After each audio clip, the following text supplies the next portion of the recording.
I walked into that glass tower thinking I was just another desperate single mom begging for a job. Little did the arrogant billionaire CEO know he was about to reject his own secret boss. What happened next changed both our lives forever and taught him the most expensive lesson of his career.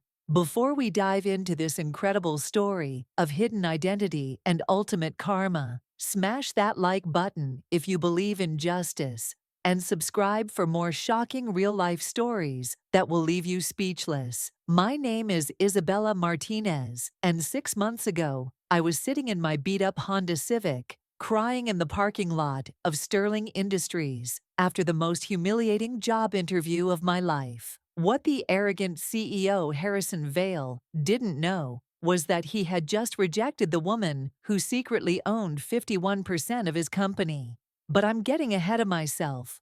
Let me tell you how I ended up in this impossible situation. 3 years ago, my world turned upside down when my father passed away suddenly from a heart attack. Roberto Martinez wasn't just my dad. He was my hero, a brilliant businessman who built his fortune from nothing. He came to America with empty pockets and, through sheer determination, became one of the most successful investors in the country.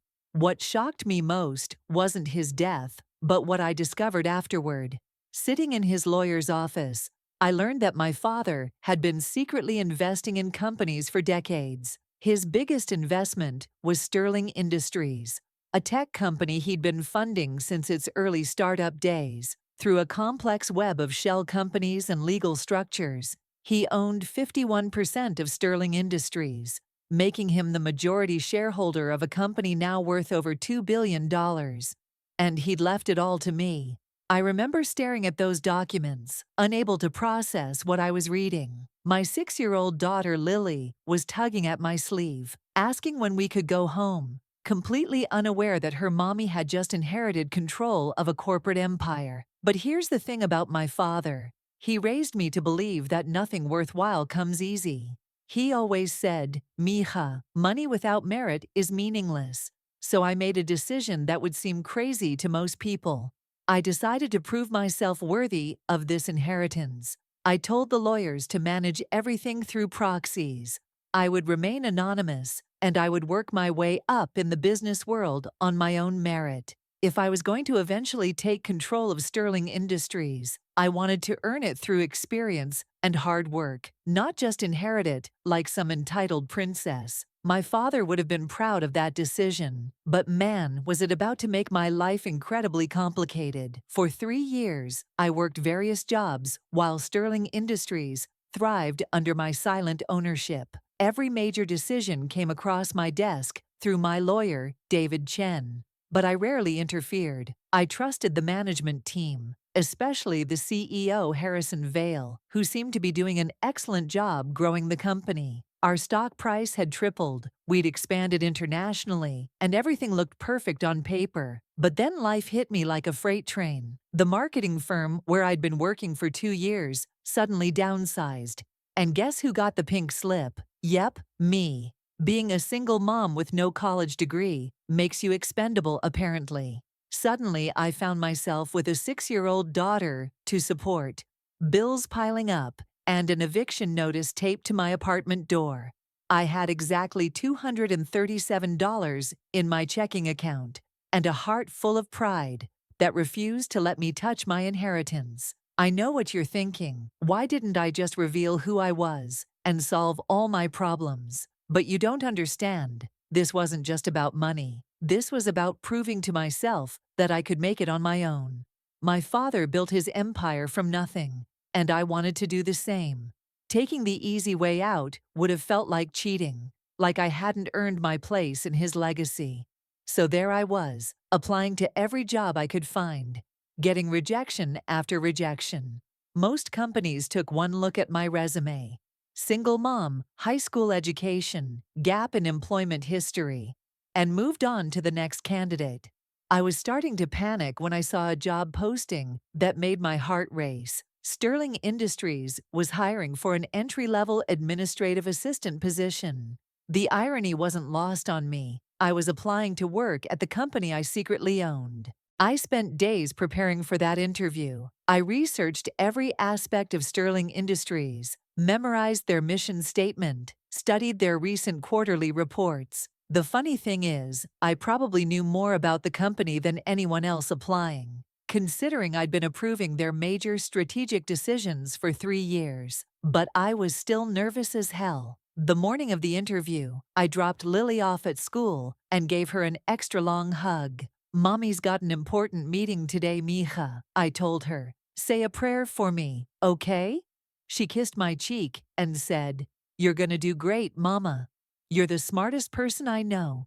If only she knew how smart her mama really was, or how much trouble that intelligence was about to cause.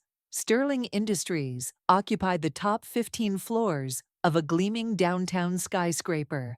As I rode the elevator to the 40th floor, I couldn't help but think about how different this experience was from my usual board meeting approvals, which happened through secure video calls and encrypted documents. I was seeing my company through the eyes of a regular person for the first time. And honestly, it was pretty intimidating. The receptionist, a polished woman who looked like she'd stepped out of a magazine, barely acknowledged me when I announced my interview appointment. "Take a seat," she said, without looking up from her computer. "Mr. Vale is running behind schedule." I sat in the pristine waiting area, surrounded by awards and accolades that I technically owned, feeling like an imposter in my own company. 45 minutes past my scheduled time, the receptionist finally looked up. "Mr. Vale will see you now." She led me down a hallway lined with floor-to-ceiling windows, offering a breathtaking view of the city. My city, my company, my employee, about to interview me for a job in my own building. The irony was almost too much to bear. Harrison Vale's office was exactly what you'd expect from a billionaire CEO. Massive mahogany desk, leather chairs that probably cost more than most people's cars, and walls covered with photos of him shaking hands with politicians and celebrities. He didn't look up when I entered, just gestured vaguely at the chair across from his desk while he continued typing on his laptop. When he finally acknowledged my presence, I was struck by how different he looked from the professional headshots I'd seen in board reports. In person, Harrison Vale radiated an arrogance that made my skin crawl. He was probably in his early 40s, impeccably dressed in a suit that cost more than I made in 6 months at my previous job. But it wasn't his expensive clothes that bothered me. It was the way he looked at me, like I was something unpleasant he'd found on the bottom of his shoe. "Isabella Martinez," he said, glancing at my resume for maybe 3 seconds. "Single mother, I see. Gap in employment history. High school education." He said each fact like it was a personal failing. "Tell me, Ms. Martinez, why should Sterling Industries take a chance on someone like you, someone like me?" Those 3 words hit like a slap in the face. I'd heard that tone before, the barely concealed disdain that successful people sometimes have for those they consider beneath them. But sitting there looking at this man who was essentially my employee, I felt a rage building inside me that I had to work hard to control. "I'm a hard worker, Mr. Vale," I said, keeping my voice steady. "I learn quickly, I'm reliable, and I bring a unique perspective to any team I join." I started to elaborate on my experience, but he cut me off with a wave of his hand. "Let me stop you there," he said, leaning back in his chair. "I'll be frank with you, Ms. Martinez. This company operates at the highest levels of business. We work with Fortune 500 clients, handle billion-dollar deals, and maintain relationships with the most important people in this city. Our employees need to understand that world, need to move in those circles. They need to be completely dedicated to their work, not distracted by crying babies and school pickups." I felt my cheeks burn with embarrassment and anger. "Mr. Vale, being a mother has taught me time management, multitasking, and problem-solving skills.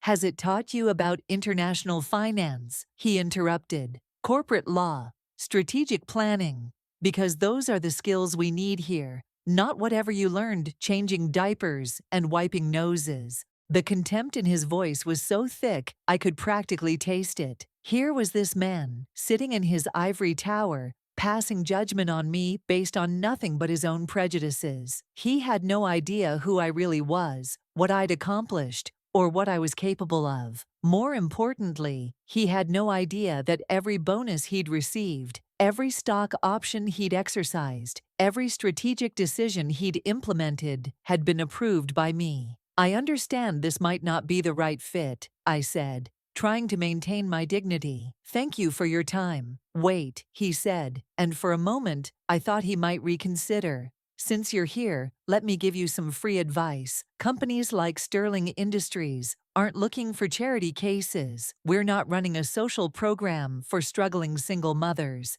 If you want to work in this world, you need to bring something to the table besides sob stories about financial hardship. Maybe consider going back to school, getting some real qualifications, before you waste any more of your time or hours. I sat there in stunned silence, processing what had just happened. This wasn't just a job rejection. This was a systematic humiliation designed to make me feel small and worthless. Harrison Vale hadn't just turned me down for the position. He'd gone out of his way to crush my spirit and make me question my worth as a human being. Security will escort you out, he said, pressing a button on his desk. Good luck with your job search, Ms. Martinez, though honestly, you might want to set your sights a little lower. The walk to the elevator felt like the longest journey of my life. 2 security guards flanked me as if I were some kind of criminal threat. Other employees stared as we passed, and I could feel their pity and curiosity burning into me. The receptionist, who had ignored me earlier, now watched with obvious satisfaction, as if my rejection somehow validated her own importance. Standing in that elevator, watching the floors count down from 40 to ground level, I felt smaller than I'd ever felt in my entire life. This wasn't just about a job anymore. This was about everything I'd been trying to prove to myself for the past 3 years. Maybe I wasn't cut out for this world. Maybe inheriting my father's empire was a mistake. Maybe I was exactly what Harrison Vale said I was. A charity case, a sob story, a woman with nothing to offer except excuses. I made it to my car before the tears started. Sitting in that parking lot, I cried harder than I had since my father's funeral. I thought about Lily waiting for me at after-school care, probably excited to hear about Mommy's important interview. How was I going to tell her that we might lose our apartment? How was I going to explain that the world can be cruel and unfair, and sometimes it doesn't matter how hard you try? That's when I called David Chen, my father's lawyer, and the only person who knew the truth about my inheritance. David, I sobbed into the phone. I can't do this anymore. I can't keep pretending to be something I'm not. Isabella, what happened? His voice was full of concern. I told him everything about the interview, about Harrison Vale's cruelty, about feeling like a complete failure. When I finished, there was a long silence on the other end of the line. Isabella, David said finally, I think it's time you learned something about Harrison Vale that might change your perspective. Something I probably should have told you months ago. What are you talking about? Harrison Vale isn't just your employee, David said carefully. He's the reason your father started monitoring Sterling Industries so closely in his final years. Your father discovered that Vale had been systematically discriminating against employees, particularly women and minorities. There have been multiple complaints, several lawsuits settled out of court, and a pattern of behavior that your father was planning to address before he passed away. I felt the blood drain from my face. Are you telling me that my father knew Harrison Vale was a bigot? Your father was building a case to remove him, David continued. He had documentation, witness statements, even recordings of Vale making discriminatory comments during board meetings. Your father believed that Sterling Industries could be so much more than what Vale was making it, but he wanted to handle the transition carefully to avoid damaging the company's reputation.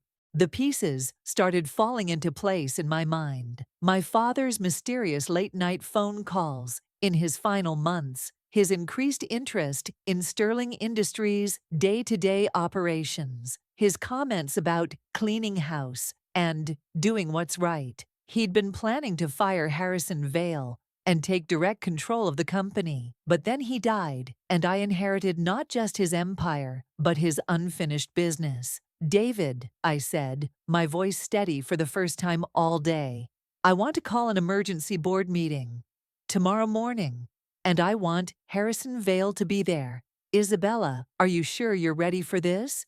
I thought about my daughter, about my father's legacy, about every woman who had ever been told she wasn't good enough for a man's world. I've been ready for 3 years, David. I just didn't know it. The next morning, I walked into the Sterling Industries boardroom, wearing my father's lucky watch and a power suit I'd bought with my credit card. The board members were already seated around the polished conference table, looking confused and slightly irritated at being summoned on such short notice. Harrison Vale sat at the head of the table, clearly annoyed at having his schedule disrupted. "Ladies and gentlemen," David began, "I'd like you to meet Isabella Martinez, the majority shareholder of Sterling Industries." The silence in that room was deafening. You could have heard a pin drop. Harrison Vale's face went through about 6 different expressions in the span of 3 seconds: confusion, disbelief, recognition, and finally, pure terror. "That's impossible," he stammered. "The majority shareholder is Roberto Martinez, and he's dead," I finished for him. "Roberto Martinez was my father, Mr. Vale, and as of 3 years ago, I inherited his 51% controlling interest in this company. Every strategic decision you've made, every expansion you've overseen, every bonus you've received, all of it came with my approval." I watched Harrison Vale's world crumble in real time. The arrogant man who had humiliated me 24 hours earlier now looked like he might be sick. His hands shook as he reached for his water glass, and I could see the exact moment when he realized the magnitude of his mistake. "Ms. Martinez," he said, his voice barely above a whisper, "I had no idea. If I had known who you were yesterday, I never would have." "Would have what?" I interrupted, standing up to address the room. "Would have treated me with basic human dignity. Would have considered my qualifications instead of dismissing me because I'm a single mother. Would have shown me the respect that every person deserves, regardless of their background." The other board members were looking back and forth between us,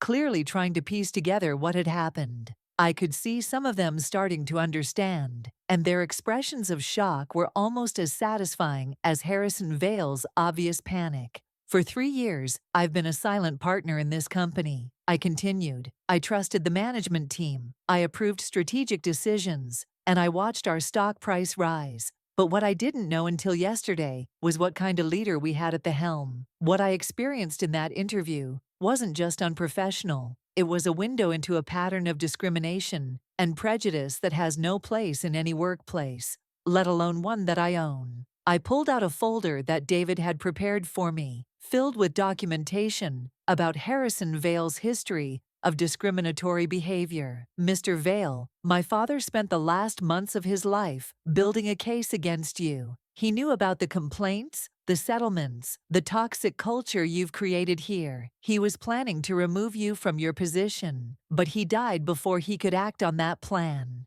Harrison Vale looked like he was going to pass out.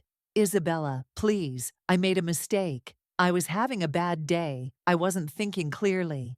You have to understand, the pressure of running a company like this, the pressure." I laughed, but there was no humor in it. "Mr. Vale, you have no idea what pressure is. Pressure is being a single mother with $200 in the bank, facing eviction, and swallowing your pride to ask for a job from your own employee. Pressure is sitting in that chair yesterday while you systematically tried to destroy my self-worth because you decided I wasn't worthy of basic human decency. But here's the twist that nobody saw coming, not even me." As I was speaking, my phone buzzed with a text message. I glanced down and saw it was from my babysitter. Emergency. Lily's school called. She told her teacher that her mommy owns Sterling Industries. Teacher thinks she's making up stories for attention. Can you call? I stared at that text, and suddenly everything clicked into place. My brilliant 6-year-old daughter had been listening to my phone calls with David. She'd pieced together enough information to understand that mommy owned the big building where she went for her interview. And in the innocent way that children do, she'd shared that information at school, probably to brag about how important her mommy was. "Ladies and gentlemen," I said, looking around the room with a smile that probably looked a little crazy. "It seems my daughter has been telling people at school that her mommy owns Sterling Industries. Her teacher thinks she's lying for attention." I held up my phone. The beautiful irony is that while I was here yesterday being told I wasn't qualified to answer phones, my 6-year-old was telling the truth that none of the adults in her life believed. Harrison Vale's face had gone from pale to gray. "Isabella, please. I have a family too. I have children. I made a terrible mistake, but surely we can work something out. I've grown this company. I've increased profits.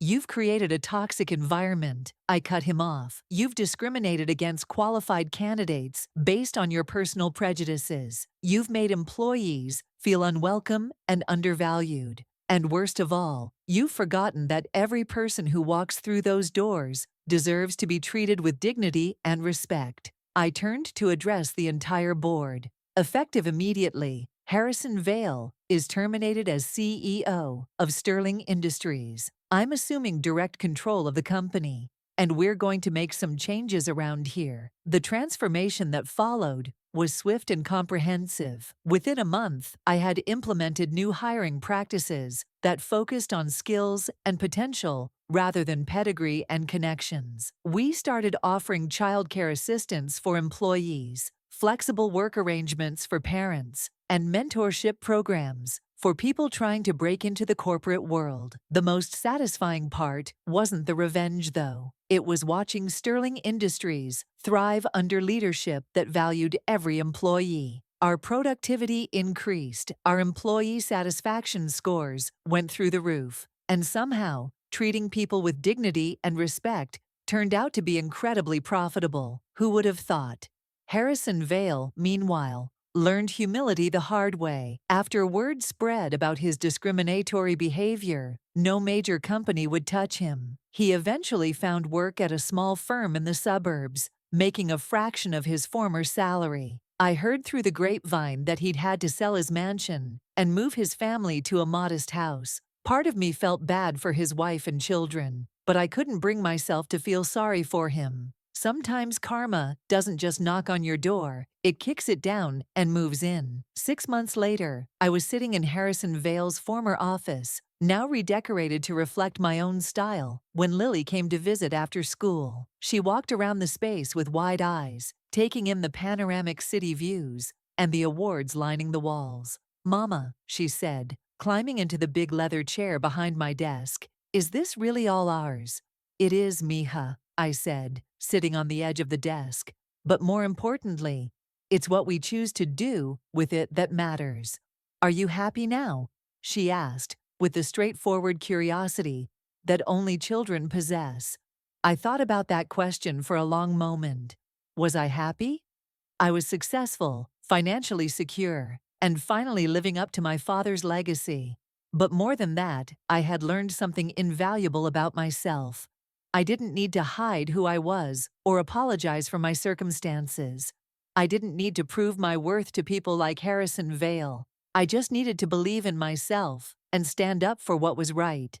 You know what, baby girl? I really am. As I tell you this story now, I want you to remember something important. You never know who you're talking to or what someone's real story might be. The person you dismiss as unworthy might be the one who holds your future in their hands. The single mother applying for an entry-level job might be the secret owner of your company. The quiet person in the corner might be the most powerful person in the room. Treat everyone with kindness, dignity, and respect. Not because you never know who might be important, but because everyone is important.